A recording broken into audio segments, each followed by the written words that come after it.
Assalamualaikum warahmatullahi wabarakatuh. Salam sejahtera untuk kita semua. Semoga kita diberikan kesehatan, perlindungan dimanapun kita berada. Sebelumnya saya akan memperkenalkan diri. Perkenalkan, nama saya Maya Sari dari anggota komunitas penulis anak kampus, yaitu Kompa.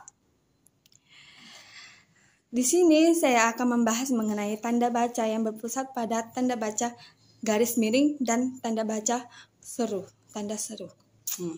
Di sini kita akan memasuki set yang pertama mengenai kenapa setiap tulisan harus memiliki tanda baca. Di sini akan kita jelasin karena tanda baca memudahkan kita dalam memahami sebuah tulisan berkaitan dengan struktur, jeda, intonasi dari bacaan. Penggunaan tanda baca sangat penting karena penggunaan yang tidak sesuai akan mengubah maknanya. Bahasa yang akan diungkapkan. Tanda baca memiliki banyak jenis dan masing-masing jenis memiliki fungsi yang berbeda. Fungsi tanda baca yaitu untuk menjaga keefektifan komunikasi serta keefektifan dalam menulis. Setiap tanda baca dapat mengartikan apakah sebuah kalimat berbentuk kalimat tanya, kalimat perintah, ataupun kalimat deklaratif. Pemberian tanda baca yang salah dapat mengubah arti kalimat menjadi berbeda dengan konsep maknanya. Kita masuk ke slide 2, yaitu aturan penggunaan tanda garis miring. Di sini yang pertama aturan yaitu digunakan dalam nomor surat, alamat, dan penandaan.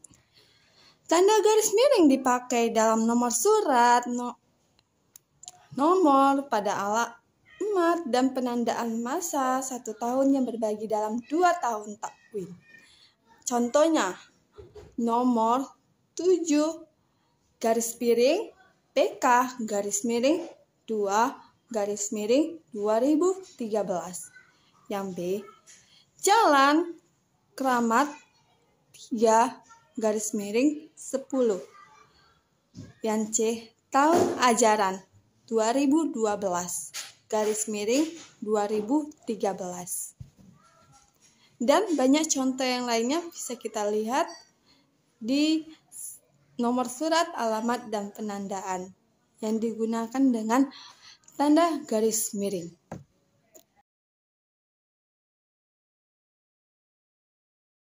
Ketiga, penggunaan sebagai pengganti kata.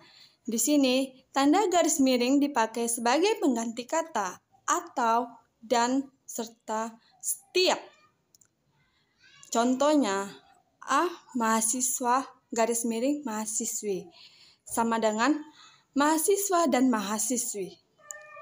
Yang B, dikirimkan lewat darat garis miring laut sama dengan dikirimkan lewat darat atau lewat laut. Yang C, harganya Rp1.500.000 garis miring lembar sama dengan harganya Rp1.500.000 setiap lembar. Seperti itu berapa contoh yang digunakan sebagai pengganti kata dalam penggunaan garis miring. Slide selanjutnya yaitu digunakan untuk mengoreksi. Tanda garis miring dipakai untuk mengapit huruf, kata, atau kelompok kata sebagai koreksi atau pengurangan atas kesalahan atau kelebihan di dalam naskah asli yang ditulis orang lain. Contohnya, buku pengantar link garis miring G garis miring Uistik karya Verhaar dicetak beberapa kali. Yang B, asrama garis miring N garis miring Dana merupakan salah satu tembang mencapai budaya Jawa. Yang C, dia sedang menyelesaikan garis miring H garis miring utangnya di bank. Itu mengapa dibilang Tanda garis miring ini dipakai untuk mengampit huruf dengan digunakan untuk mengoreksi kata atau kesalahan serta kelebihan di dalam naskah asli. Slide yang selanjutnya mengenai tanda seru. Apa sih tanda seru itu? Ada kan kita bertanya-tanya mengenai seperti itu. Tanda yang seru, tanda yang digunakan untuk ungkapan atau pernyataan yang berupa seruan atau perintah yang menggambarkan kesungguhan, ketidakpercayaan, atau emosi yang kuat. Contohnya penggunaan tanda seru pada kalimat perintah seperti perhatikan contoh berikut. Itu merupakan menggunakan tanda seru perintah. Contoh lainnya, dilarang masuk. Itu merupakan tanda. Seperti yang saya bilang sebelumnya, tanda baca itu dapat digunakan agar dapat menemukan makna. Seperti salah satunya seperti ini, tanda seru, tanda garis miring, dan tanda yang lainnya. Contoh lainnya dalam penggunaan tanda seru pada kalimat seruan yang mengartikan kesungguhan, ketidakpercayaan, atau emosi yang kuat. Seperti alangkah segarnya udara pagi di pegunungan ini. Menggunakan tanda seru di akhir kalimat. Contoh lainnya yang benar saja digunakan tanda seru di akhir kalimat. Semangat terus digunakan tanda seru. Itulah mengapa tanda seru dan tanda garis miring atau tanda yang lainnya sangat diperlukan dalam kepenulisan agar dia dapat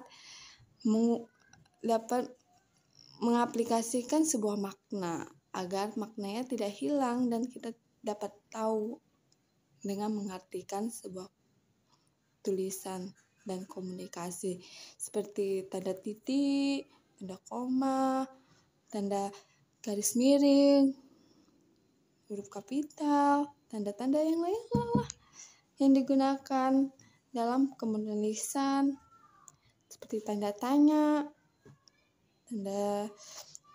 tanda-tanda yang berkaitan sama tanda-tanda ya. Seperti itu. Terima kasih. Demikianlah penyampaian saya kali ini. Semoga apa yang saya sampaikan dapat bermanfaat untuk orang banyak, dan jika banyak kesalahan dari apa yang saya ucapkan, saya mohon maaf. Intinya